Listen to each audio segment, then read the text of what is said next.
جس نے تجھے بلایا چمکار کے تو سب کی طرف آیا میرے بھائی، لیکن اللہ تجھے بلا رہا ہے ففروا الی اللہ، کہاں جا رہا ہے؟ دوڑو اللہ کی طرف، اللہ تجھے بلا رہا ہے۔ کیا بلا رہا ہے؟ ارے اس کی تو شان یہ ہے جب رات کا آخری پہر آتا ہے تو وہ اپنی رحمت والی چادر تان کر کہتا ہے رات کے پاپیوں صبح ہونے سے پہلے پہلے توبہ کر لو تاکہ میں تمہیں معاف کر دوں، اور جب شام ہوتی ہے تو سورج غروب ہونے سے پہلے پہلے اپنی رحمت والی چادر تان کے کہتا ہے دن کے پاپیوں شام ہونے سے پہلے پہلے توبہ کر لو تاکہ میں تمہیں معاف کر دوں۔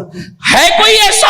اللہ کہتا ہے جب کوئی میری طرف چل کر آتا ہے تو میری رحمتیں اس کی طرف دوڑ کر جاتی ہے۔ آؤ میرے بھائیوں توبہ کرو، بدلو، نئی زندگی کا آغاز کرو، ورنہ نہیں تو آئیے آگے کی پوری حدیث سن لیں، میں اپنی بات پھر مکمل کرتا ہوں۔ اللہ کے رسول صلی اللہ علیہ وآلہ وسلم فرماتے ہیں حضرت مالک اس کو جکڑ دیں گے، جہنم کی آگ کی بنی ہوئی قمیص اس کو پہنائیں گے اور پھر فرشتوں سے کہیں گے اے زانیوں کی آنکھوں میں آگ کی سلاخیں پھیر دو، اور پھر فرمائیں گے ان کے ہاتھوں کو جہنم کی زنجیروں سے جکڑ دو۔ اللہ کے رسول علیہ السلام فرماتے ہیں کہ جہنمیوں کو حضرت تشریف ہے اللہ کے رسول صلی اللہ علیہ وآلہ وسلم فرماتے ہیں جہنمیوں کو قیامت میں اس طرح لایا جائے گا کہ ان کی گردن سے ان کے ہاتھ یوں جہنم کی آگ کی زنجیروں سے بندھے ہوئے، اس طرح۔ کیا ان کا قابل رحم اس وقت معاملہ ہوگا، کیسی بات ہوگی، کیا حالات ہوں گے۔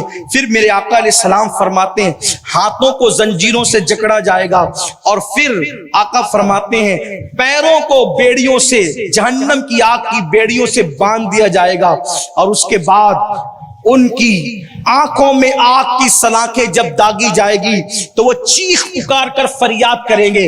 جب آنکھوں میں آگ کی سلاخیں ڈالی جائے گی تو وہ چیخ پکار کے فریاد کریں گے اے فرشتوں ہم پہ رحم کرو، ہم قابل رحم ہیں، ایک لمحہ تو ہم پہ رحم کرو، ایک لمحہ تو عذاب کم کر دو۔